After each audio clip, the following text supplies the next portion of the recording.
episode 48 of the Hard Truth About B2B e-commerce. I'm your co-host, Isaiah Bollinger. Hey, and I'm Timothy Peterson. It is great to have you here, folks. We're approaching number 50. We're going to have a big celebration or something soon to mark that occasion.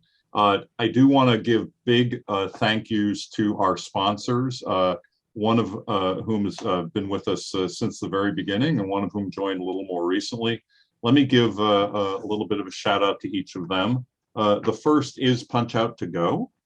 They are a global B2B integration company specializing in connecting commerce business platforms with e-procurement and ERP applications.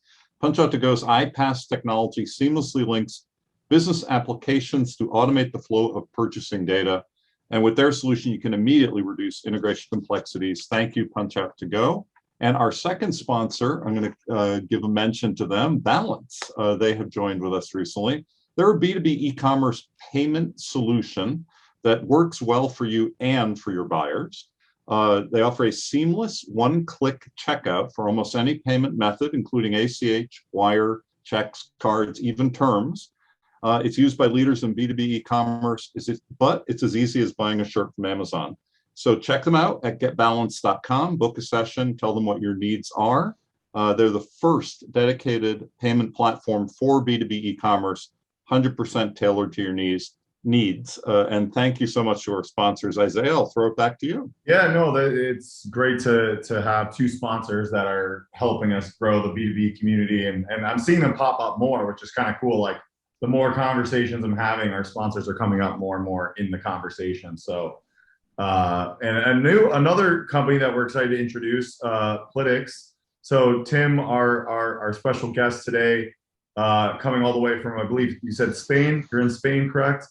Exactly. So somehow we convinced you to join us late on Friday in Spain, and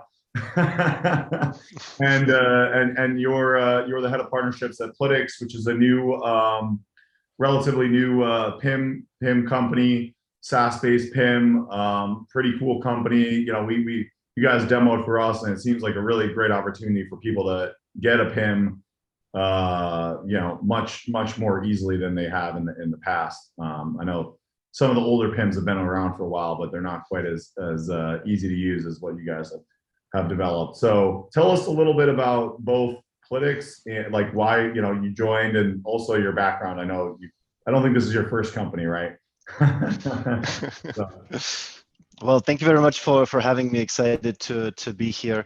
A little bit about Plytix, like you said, product information management. For the ones that are not quite familiar with this concept, think of it as a CRM for products, right? So you have a bunch of different information from your identifier, SKU, ASIN, EAN, whatever, up to the product descriptions, images, different attributes. All of this needs to be managed, and we offer a central source of truth for this to then from there syndicate it out to the different channels, may they be your website, your resellers, comparison shopping engines, all those kind of things.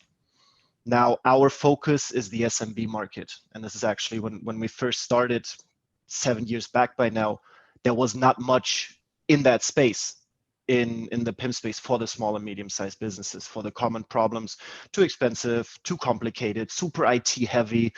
And we figured, okay, why not cover this space? Because I personally and Plytix as a company, we don't want to live in a world that is dominated by 2-3 massive hyperscale kind of companies. We like to choose. And we think that there's great brands out there, and they just need the technology to compete with the big box kind of companies out there that have the money, that have the manpower, that have the resources to just dominate the playing field. And we want to enable the little guys to be in this world as well. Absolutely, that's awesome. So let me ask a question right at the start, because something just occurred to me. So your SMBs, small and medium-sized businesses. How do you determine if a business is too small, and how do you cut somebody off and say you're too big for us? How does that work with you guys? Great question. And you're right, SMB is a very fluffy kind of term in that sense. It is, yeah, it's rough. I think from the product side, from the people side, there's no company that is too small for us. because we also have a free version that we offer where you Oh, can get wow. started. That is basically a way of really just getting your product information in there, start right, build the foundation from the very beginning correctly, or just kind of dip your toes into the water a little bit. Now, then obviously it can quickly grow into companies, the billions of dollars kind of revenue.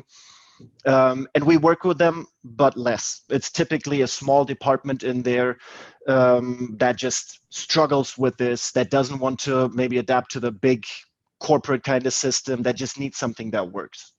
Now, with that long answer or long story short, there's no such thing as a company too big or too small for this. But obviously, we work best in a certain size wise. It doesn't matter, to be honest. Come to us, we'll figure it out. If we tell you if we figure out we don't have what you need, we'll tell you as well. It's great you have a free solution to start people off. I think that's remarkable. Not everyone does that. That's great. Yeah, that's awesome. I think you mentioned that a while back to me, but I can't keep track of all the pricing of. I talk to a lot of companies, but that's really good to know. So that's actually, I think that's a really important point for our listeners is, especially in B2B, I think we can all agree product data is probably I would argue it's maybe the number one problem, or at least top three. Integration of the ERP it's probably integration of the ERP, having the right culture to do e-commerce, and then product data. If you can fix those three things, then you can be reasonably successful, right? In e-commerce. And so with your guys' solution, maybe what they could do, and if they're just trying to get started, they could just try the free trial and just see how it enhances their business, even if it's just a subset or try. I'm assuming there's a limitation. They can't upload 1 million products for free, right? No, but it's not a free trial in that sense. It's really a forever free version. We have a bunch of users, they use this for a long time, and then it's just flipping a switch to grow into the next kind of paid version of it. That's awesome. Yeah, that's great to know. So you guys are really committed to the SMB market. Absolutely. But tell us more about you. So, how did you join Plytix? Tell us a little bit more about your background. All right. So my background is slightly different. I actually come from a professional sports background. So I lived in the US before coming to Spain, and I worked with a professional soccer for the US People Club in San Diego, did marketing, event management, and coaching sites. So actually, when I first started at Plytix, I had no tech experience whatsoever. I remember in my first interview, they asked me about my tech experience. All I did pretty much, I started using HubSpot for our academy. So I used the free version that they had there. And that was all I could offer pretty much from that sense. But that's what initially drew me to Plytix, is that it wasn't an IT project in that sense, that even someone with my limited tech knowledge back then was quickly able to start my own thing. Like during the interview process, I opened my own account, took some spreadsheets, imported that, and that was it. And I was like, wow, maybe, I have a background in sports and went to college, but whatever, maybe I am smart in IT in that sense. And this is what has been our mission throughout. Like, this is not an IT project. This is from content people for content people. Gotcha. No, that's a great history and background. So tell us what are you guys seeing, whether it's with partners or companies? I'm sure some of this is B2C, but I'm sure you're also seeing companies that are trying to sell online to businesses, starting to get into B2B e-commerce.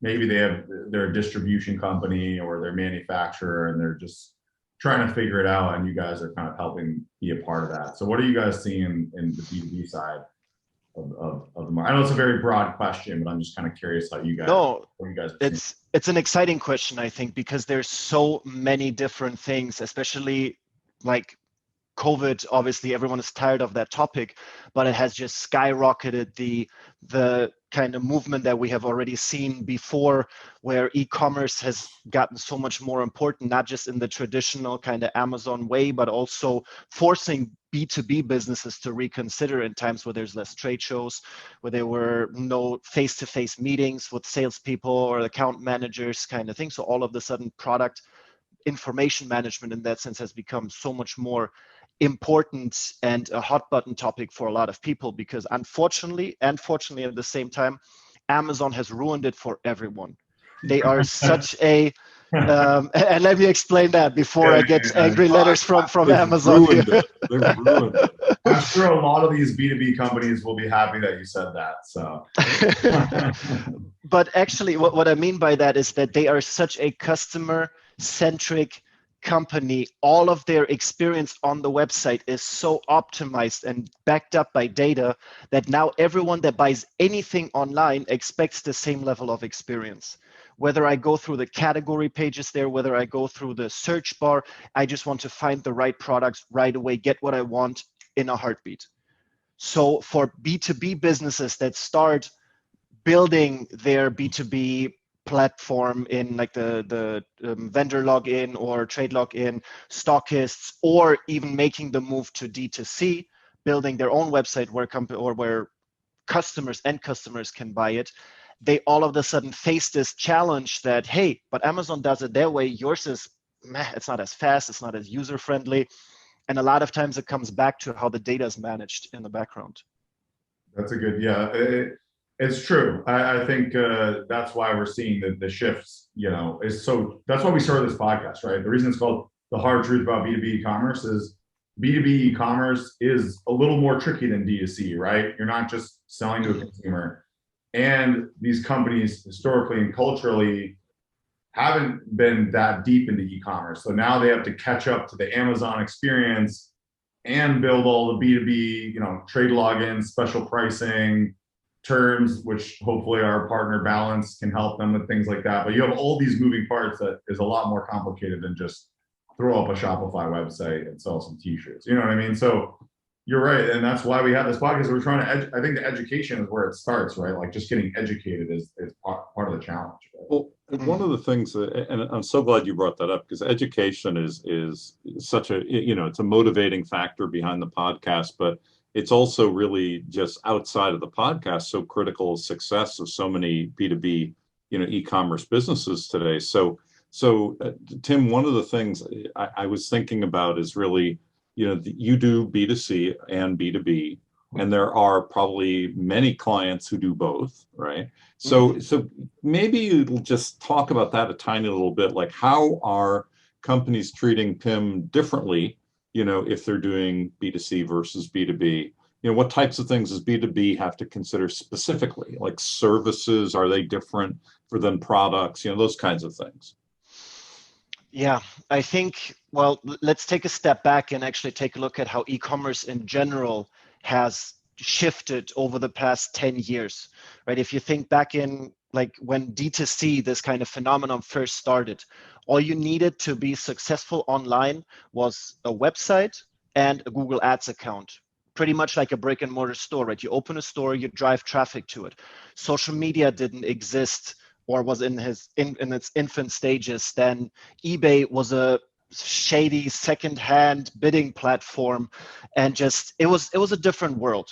Now, fast forward 10 years, 11 years where we are now, all of a sudden there's so many different channels that you cater to, right? We have the B2B kind of side of it, and the companies that do both, they have B2B, then they have their own website, they may sell on marketplaces, they sell on Google Shopping, and the hard truth about this is you don't know where your next loyal customer is going to start their buyer's journey. But if you're not there where they are looking in that moment, they're going to buy somewhere else. Mm-hmm.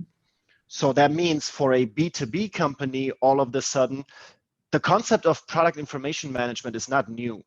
The concept in itself, the technology, maybe, but everyone has their own way of managing the data. Back 10 years ago, it was enough one person managed one spreadsheet or maybe even a print catalog, a PDF document, and that was enough. Now with all these different channels, that shift didn't happen overnight. Not all of a sudden there were 10 new channels that they started, but they may have started with Google Shopping, then the print catalogs, whatever it may be. And that meant that product information management has shifted from a one-person job to a collaborative team effort, because no matter where you sell, you want to be at the top of all those search results, right? You want to rank as high as possible, because if not, like, your sales is dependent on where you rank. We always joke, you know, the best place to hide a dead body is page 2 on Amazon. That is a great old line. I like that. 97% of all transactions happen on the first page. Yeah, and it's similar with Google. You know, it's the same thing with social media. You got to show up, you got to have a big presence and get engagement, right?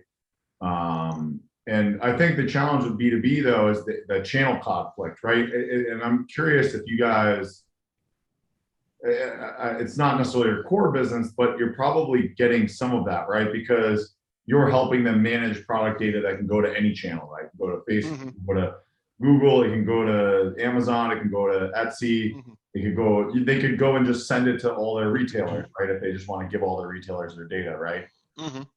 Are you seeing them struggle with the concept of the channels and where to focus and how to manage these channels? Because a lot of these B2B companies have, oh, well, we worked with this distributor for 20 years, so they just distribute our products, but they don't even really know what happens after it goes to the distributor, right? Because then the product from the distributor can go in many places, right? So I guess what I'm asking is, like, are you seeing kind of a shift in culture in the channel management, or they're struggling with it, or how are they approaching it? Do they come to you and ask, or you don't even know how? Of course, of course they come to ask, and the truth is always, it depends.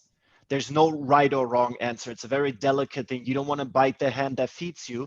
And there's companies that make a deliberate choice, like Nitro Snowboards, for example, is a great company. They are the #1 best-selling snowboard brand in the world, and they do all of that with a team of under 20 people. They don't sell directly to consumer. They sell only through resellers, and they do that by choice, because they say we have the relationships with them and they do fantastic, and then we focus on everything else. We have the technology in the background, like Plytix and like all those things that make them be very effective and efficient in what they do, but they don't want to do this kind of stuff. They are happy and they work closely with their resellers. Now others may think, okay, let's cut out the middleman, right? Let's go directly to the consumer, but there's obviously so many other things to consider. And the channels, I think this is just how the world is changing, whether we like it or not. Multi-channel commerce, the concept of being on a lot of different channels, is here to stay. So as a B2B company, you need to make that decision. Am I going to stay with my resellers? Yes or yes? Or am I thinking about, okay, I want to own the customer experience and also the data behind it? That is, I think, an often forgotten kind of thing. Yes, the first thing you think about is, let's cut out the middleman, let's make some extra profit. Fantastic. They get, I don't know, 20% of a cut. Why don't we take this for our own kind of things? But it's also to learn and understand the customer in a way that was previously not possible, because of things like Google Shopping and Google advertisement in itself. Facebook, the retargeting kind of thing, lets you be so much more granular. Yeah. And also all the conversion tools and optimization on your website. You understand the customer in a way that has before 10 years ago not been possible. Now, technology enables all of this. And you mentioned as one of the 3 major challenges nowadays is to get this cultural shift. So if you're really a hardcore traditional B2B business, you can't start by using all those different channels and technology and stuff. You need to take the baby steps, start crawling before you walk, before you run. So it may be good to just work closer with my resellers and do this kind of piece. Maybe have more resellers, because that's still, every reseller is a channel in that sense. They may need different data, because again, the Amazon experience, they want to be better. They need new information, and that already teaches a B2B company that is historically less tech heavy, less data driven. Okay, we already have this kind of data because we need it for the resellers in 1, 2, 3 different formats. Then all of a sudden, my own web shop just becomes another channel. So this is really a smooth transition in that sense, where other companies also now, we see the next generation, the people fresh out of college, the second, third generation in those companies, they're already bringing the not the need, but the demand for technology. If you want to recruit top talent nowadays, you need to have a solid tech stack. Otherwise, they're going to be like, I don't want to work with that company. They're dinosaurs. That's true. That's a good point. Just attracting the talent, that's part of the strategy, right? Like if you're just, no one wants to work on these 30-year-old systems that barely work. And yeah. So let me ask a slightly different question. So I'm just kind of curious to hear your opinion. And I want you to just give your opinion because, like you said, there's no right answer, right? Mm-hmm. But let's say you're a legacy. Let's give two scenarios. You're a legacy manufacturer and you're a legacy distributor. So you're the legacy middleman. You've been around for a while, and you're trying to kind of level up. Mm-hmm. Would you go direct to consumer? What would you do if you were one of those guys? I know I'm giving you kind of two different scenarios, and then obviously it depends, and it depends on the industry and their products and all these things. But let's start with the manufacturer. Yeah, and it heavily depends on the product, right? But I believe that knowing your customer and knowing what they want, how they interact with your product is the foundation of success for everything. So it would be an interesting first step. And now, even nowadays, it's so easy because you may already have this kind of following. People are as a brand, because nowadays everyone is a brand. I'm a brand, you're a brand, every person is a brand these days. So you may already have a following on social media. And with things like Facebook Shop, they make it so easy to make those baby steps and try. Is this something that I can handle? Obviously, there's logistics behind it. It's probably a lot, and I'm by no means a logistics expert, but I imagine it's easier to ship 30,000 units to one destination versus one unit to 30,000 destinations. It is, yeah. And obviously, this is a challenge for those digitally native companies. So they do have an advantage. They already have this kind of supply chain kind of thing. They know a lot of things. They have the industry knowledge. They may have a name in the industry. So I would try it, absolutely. Now, again, the foundation here is the product data, because you don't want to spend 1,000 hours on trying to get this channel up and running and then realize, oh shoot, it's not working, right? So I'm a big fan of testing and reiterating. Try the first thing. Does it work? Yes, no. If no, see what happens. Why didn't it work? And D2C gives you this unique opportunity to do those A/B testings, where if you work through a retailer, you are limited in that kind of knowledge. If you're lucky, they share it with you, these statistics, how often is your product displayed, clicked, etc. But often you don't know, so you rely on this relationship. Now, by no means do I want to say stop and don't work with resellers anymore. But it is just a time where your audience has an audience. So it's good to connect with them and also learn about your customer firsthand. So yeah, let me jump on that just for a second. So I've been talking to a textile manufacturer, and they have a small B2C, direct to consumer component, but primarily, it's B2B.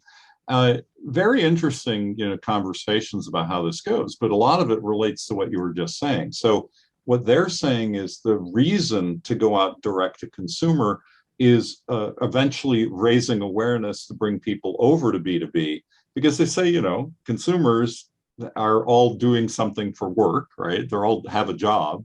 And some of those consumers who are becoming aware may not have known about them, but they're actually in a position to do something on the B2B side. So it's a very interesting sort of argument. And the part two to that, which I think, again, ties in very nicely with what you're saying, is the type of product information that they're being forced to put in the world for D2C challenges them and helps them on the B2B side. So, in this case, I can't really say who they are, but in this case, they're making canvas, material, which could be used for sales, which can be used for tarps, for industrial things, covering a pool, for art, for canvases, that kind of thing. But it can also be used for apparel, right? It can be used for, thousands of craft projects probably too. There are thousands of applications to it, but unless they did D2C, they wouldn't necessarily be thinking category by category where people ask and say, can I use it to make X, right?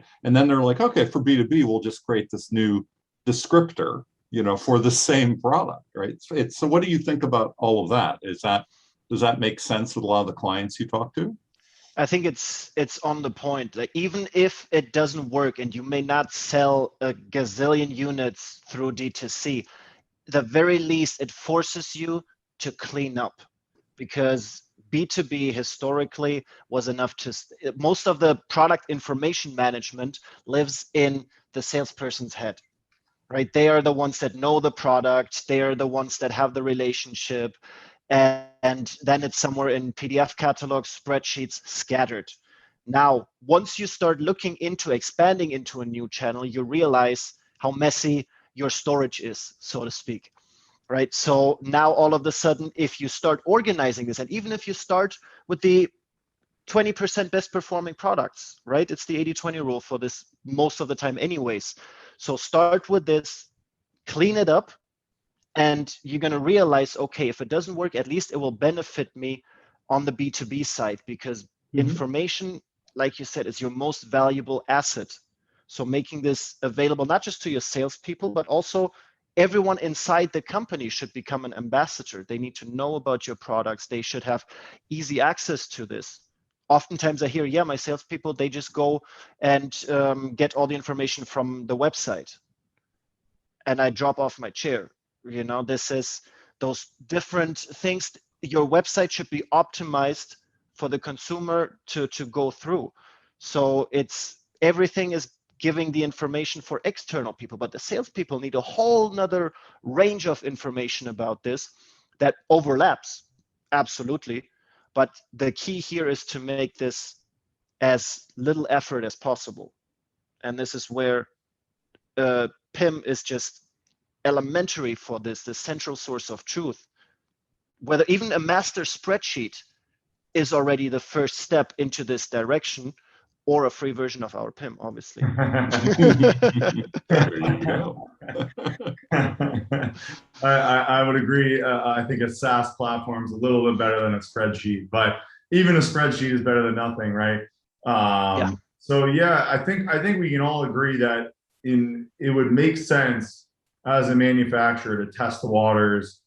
Keep your B2B people happy, keep your resellers happy, but experiment, maybe do something simple like get something up on Facebook Marketplace or Amazon directly yourself, or obviously like a Shopify website or something like that.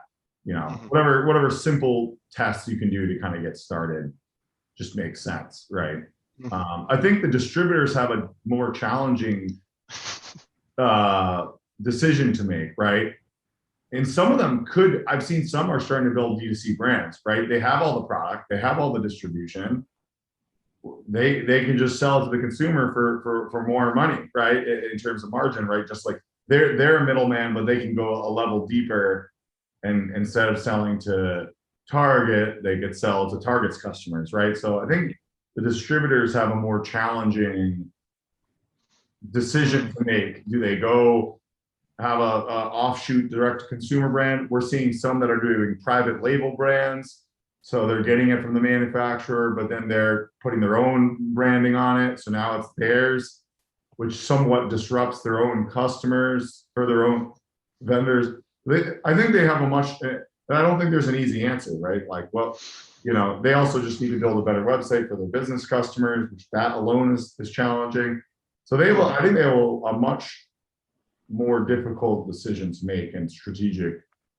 And so what are you seeing in that space? I'm sure you guys get some distributors and as you like to call them, middlemen. And they are instrumental, especially once you go abroad, once you go into untapped markets that maybe as a brand, you don't want to be present in, right? A lot of them have exclusive contracts to distribute brand XYZ to Germany to Spain. So there it already comes with, you have the buying power. Now, do you think you can make more money by cannibalizing some of your own potential revenue through that is already coming? If you work through Target, for example, you know you're going to make X amount of money. Now, if you go D2C, you have to completely shift your approach, like you said, right? A lot of times, I think Amazon in that sense is almost like a distributor turning brand in that sense. And hear me out here. So I have the brands that come that sell through my platform. Now, what Amazon does is they sit on all this information, how well certain products sell, and then they start building, like you said, the private label. Now, is that illegal? Not up to me to decide.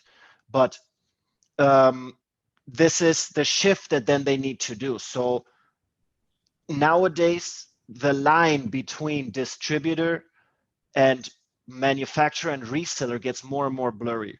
I agree. There's really this shift where when we, even 4 years ago, we had a clear distinction. We could see the people coming in. They either did manufacture the products, they distributed it, or they resold it.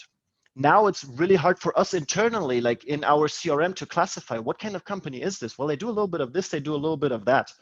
And that's really where this multi-channel commerce phenomenon comes in, where you're going to stay a distributor for some brands, but then maybe you start, hey, actually, there's a need in this. We already have some of the relationships, etc. Why not try it? And again, this D2C boom is just, it's so easy to create your own products, to find someone in Asia to manufacture this, and they are really good to do this. Like the products, there is not this typical garbage Alibaba stuff that you think of, but obviously comes with its challenges. So it's easier than ever to dip your toes into this, and we're going to see more and more of that. That's how the world is evolving. I think there's going to be more channels, and that's beautiful because it gives the consumer the choice. And this is what this should all be about. I don't want to live in a world where I have one store that I can go to, the Henry Ford kind of approach. You can have any color you want as long as the color is black. No. Yeah, I agree. I think we're moving to this kind of like very diverse set of specialized channels. You have like the Amazon and the Walmart. I know a guy, I think he's, sneak preview, hopefully will be on our podcast soon. He has created a steel marketplace. So you want to sell steel, is a marketplace for steel. There's gonna be a marketplace for every little niche online. Then you go on the retailers, they're still gonna be in store. There's gonna be so many different channels. It sounds like to me, probably the best strategy is to really think about, okay, how can we be smart about being able to shift from channel to channel quickly?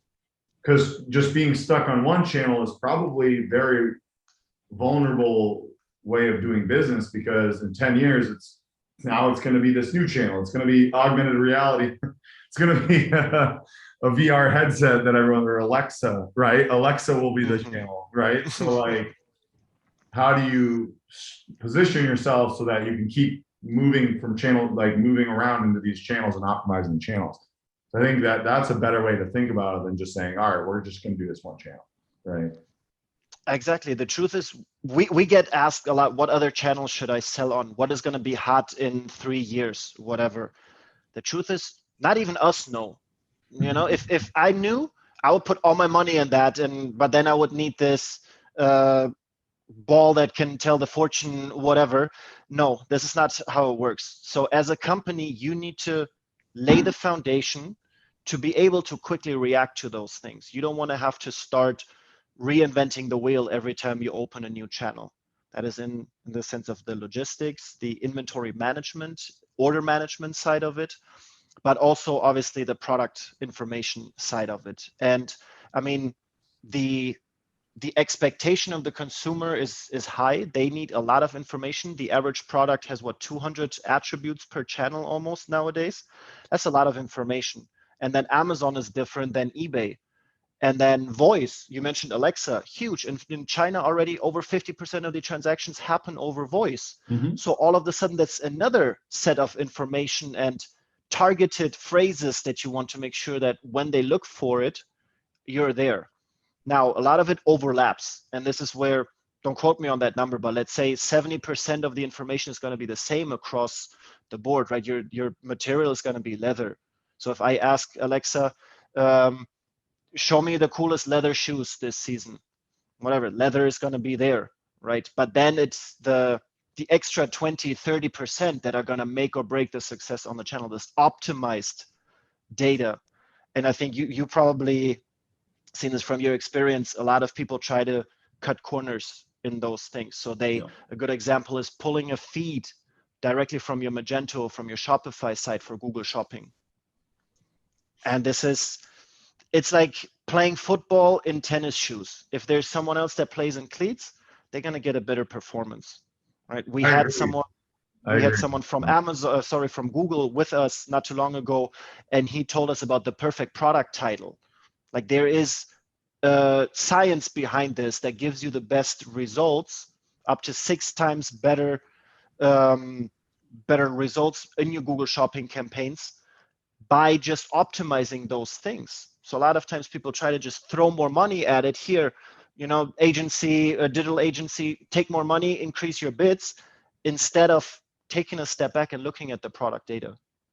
One of the things that I've found recently in my conversations is that, you're talking about, we don't know, right, in 3 years, which channels are going to be the one, the one or the ones to be in.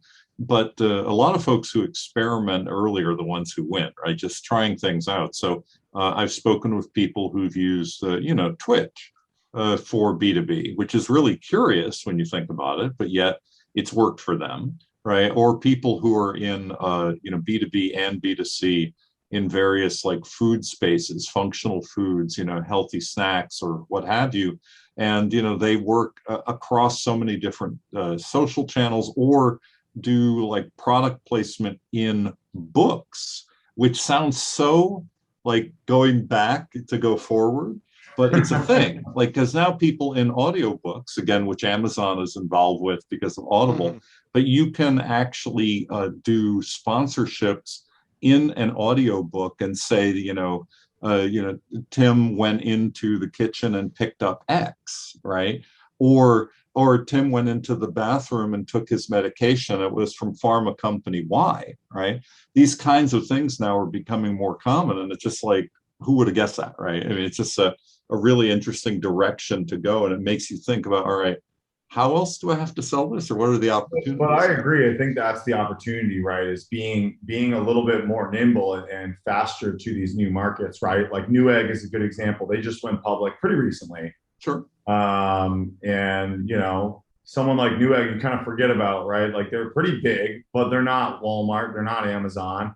But maybe if you distribute electronics, you could become the number one, seller on Newegg, right? It's probably a lot easier to become the number one seller on Newegg than it would be to become the number one seller on Amazon, right?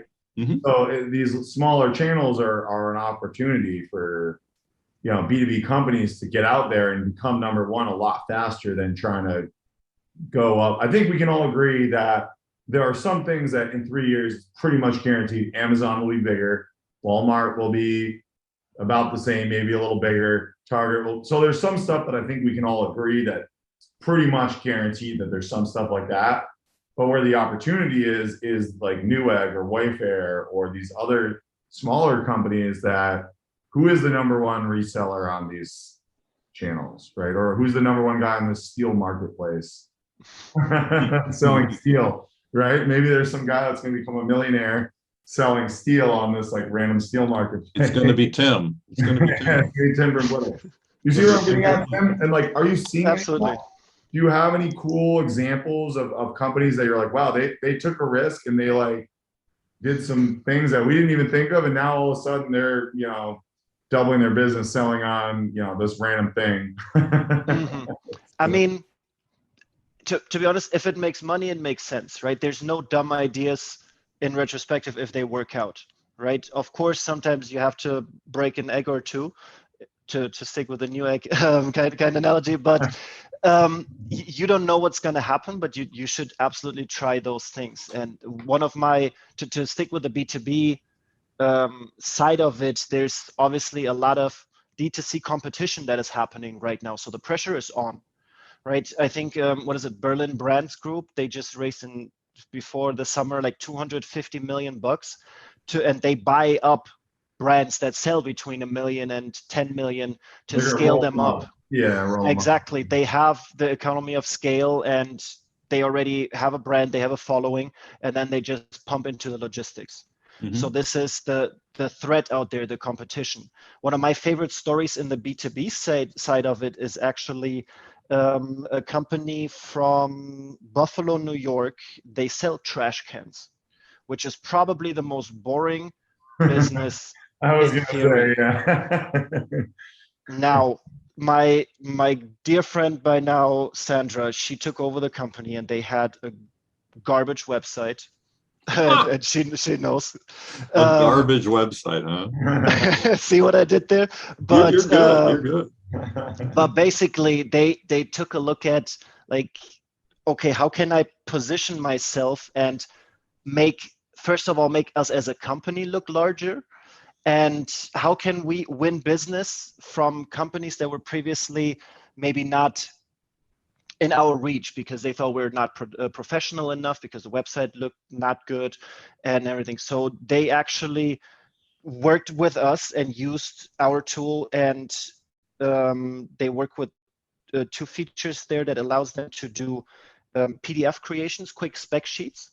And actually what she did is she printed out one of those PDFs and glued one of their samples to it, and then sent it out to the companies that they wanted to acquire.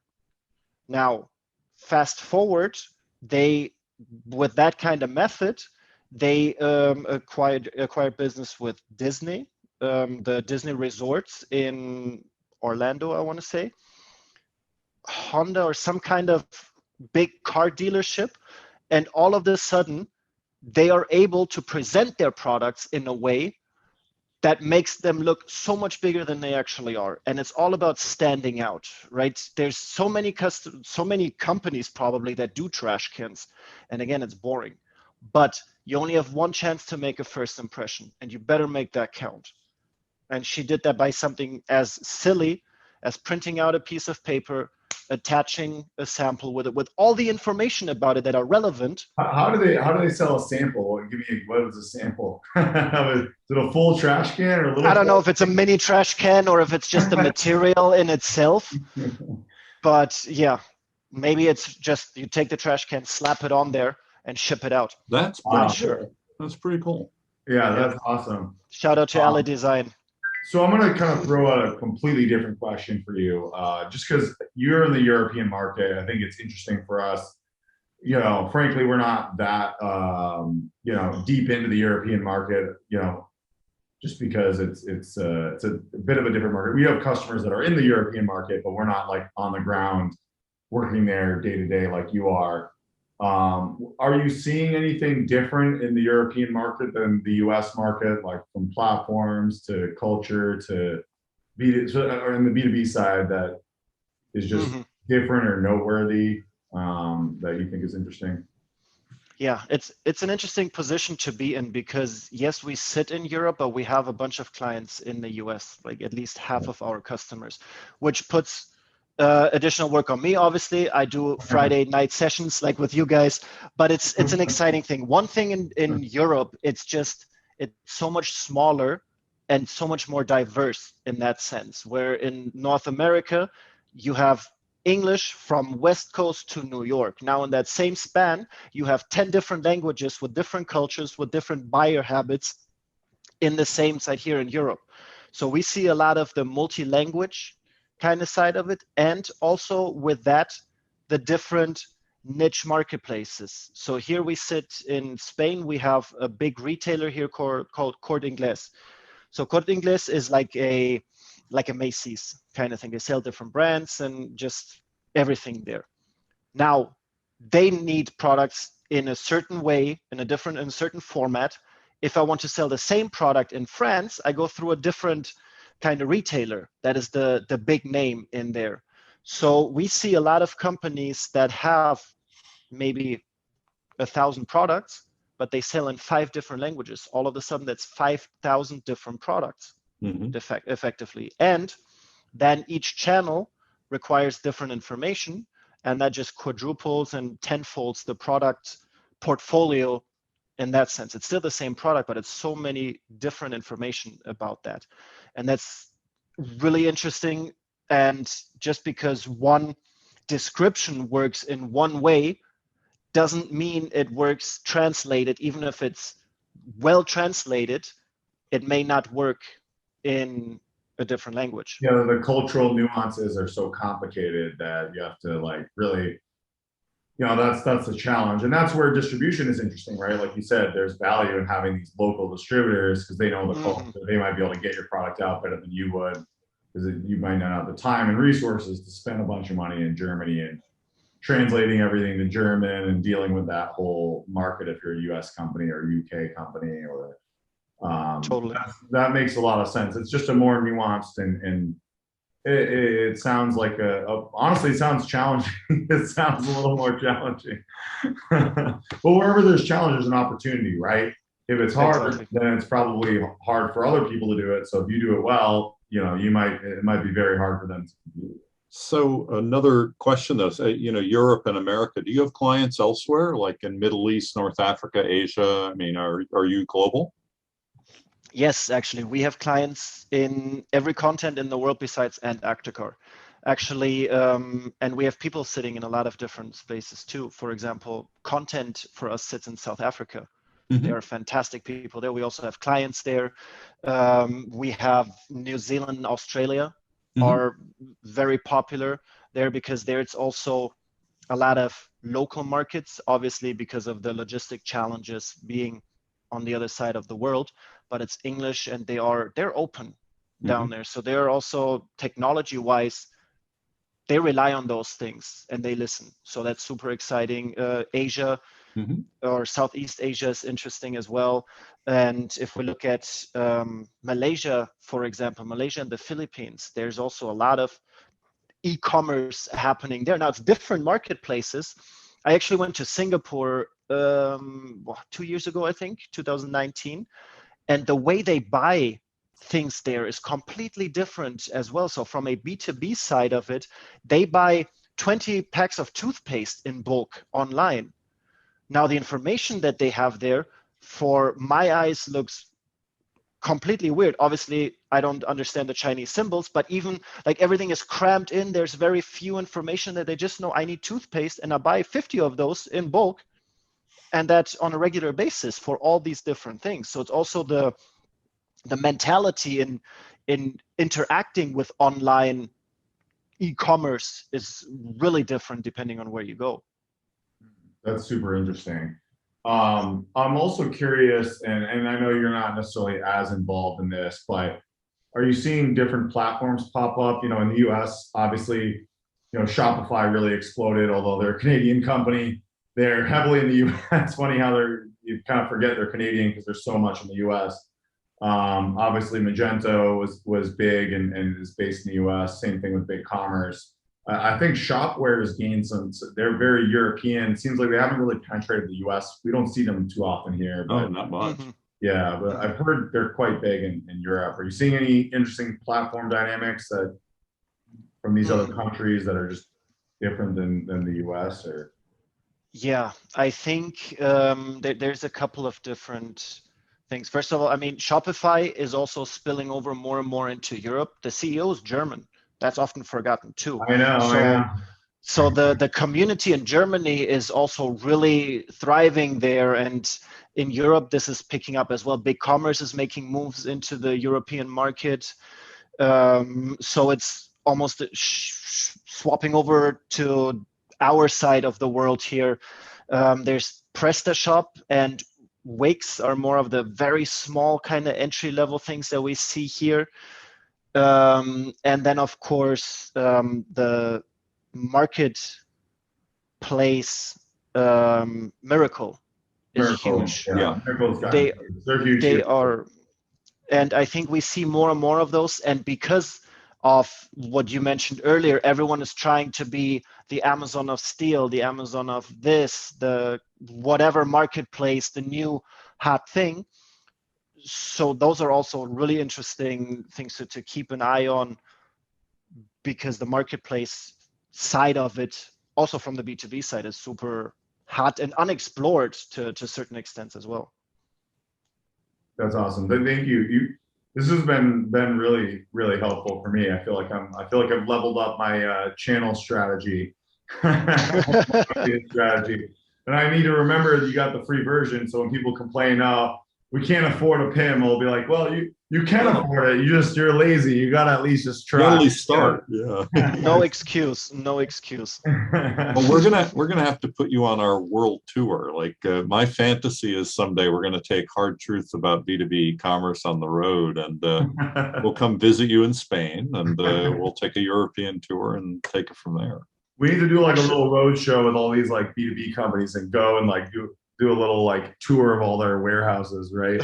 I think we do. I think that would be great. Our users, I mean, our viewers would certainly, appreciate that. I mean, because who else is really doing that? I mean, it could be a lot of fun. It could be like the Marcus Lemonis, the Prophet, but for like B2B e-commerce. Like you need to get Plytix, you need to get Balance and Punch Out to Go and all the things that will come. I think it would be cool. We'll happily host you here. We actually have customers that fly to Spain, especially in Europe more, because it's easy, but they come to us and they do like an intense onboarding over 2-3 days. Yeah. And obviously you only work until a certain hour, and then there's still the sunny Spain, some cold cañas and the tapas here. So you should definitely come by. I'll take you up on that. We'll see when this happens. But, if it wasn't a 7-hour flight, I would be there more often. But that's the one barrier. Is if they can get that flight down to like 3 hours, then I would be there probably like twice a year.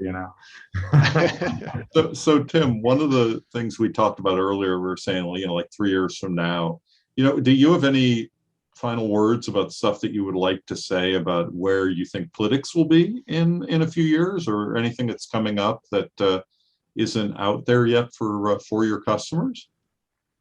Yeah, I think so. 3 years from now, obviously a lot of things can happen. The way I see Plytix evolving is into almost like a project management component as well, because in the B2B side, the manufacturers of it, product information is such a collaborative kind of thing. So just getting people away from spreadsheets, from Word documents, and creating this central source of truth, that is really the big goal for us, something user-friendly and something that people like to use, where everyone comes together, like this safe haven almost for product information, where you collaborate on it, where you comment on it, where you complain and work and create something beautiful, because this is what the world needs: more smaller companies that have great products and just this passion behind it. In e-commerce obviously cannot be displayed as you can in a face-to-face interaction, but you can get really close. And this only happens when great people come together and create great things. That's awesome. Beautiful. That makes a lot of sense. Yeah, that makes a lot of sense. It's almost you're almost kind of leveling up the ERP kind of legacy into a new system for product data, right? They're coming from that world, and it's. And ERP is a perfect example. They are fantastic in what they do, but you shouldn't try to stretch it and misuse it for something. So really, the way I see Plytix is the connecting piece between ERP and your sales channels, right? This is where all the logistics happens, the math and stock management and all this kind of stuff. But then it gets supplemented with the product data. This is where the meat of the actual product gets added, made beautiful, and then sent to the world. Awesome. Well, thank you. Thanks so much for joining. I want to remind people again, there's a free version. So no more excuses not to have a PIM. I think it's clear that everyone should at least try. And I completely support that. I mean, you've been very informative, been a great guest, and you even injected some humor in places I didn't expect it, like the garbage website for the trash can company. I mean, you did very well. Good job. I appreciate it. Thanks for having me. And this is what we try to do as a company as well, right? Product information management can be super boring, but it doesn't have to be, right? In case you guys haven't heard, we do have a free version. No, the most important thing is that something that you start doing something. I'm always a big fan of leaving here or leaving anything with some actionable advice. And it should always be start small, the 80-20 rule, right? Take your 20 best performing products, gather all the information, and see where there's stuff missing too. A lot of times this kind of cleanup is an eye-opening experience and process where you realize, hey, actually those 20%, they're already performing well, but they're missing information here, and there. So if we can add this, all of a sudden they can add maybe an extra 10, 15, 20% on top of in revenue just by doing those little tweaks. So if you take anything out of this conversation here, besides that we have a free version, you should definitely sign up. You should start doing something. Don't just think about it. Don't get this analysis paralysis. Create a spreadsheet, collect all the information, and then just the worst thing you can do is not do anything at all. I agree. Thank you. Thanks. Thank you. Thanks, Tim. Thanks, Tim and Tim, for everyone that's now confused. And of course, please, if anyone wants to know more, connect with me on LinkedIn. Probably Tim from Plytix is an easy way to find me. My last name is quite difficult. Reintgenc. I can't even spell it. You can't even spell your own name. It's probably somewhere here in the show notes or something. But Plytix, Plytix.com. Yeah, we'll add you to the title. We'll spell everything right in the production. We will confirm. We will get it right. All right. Excellent. Thank you. For having me.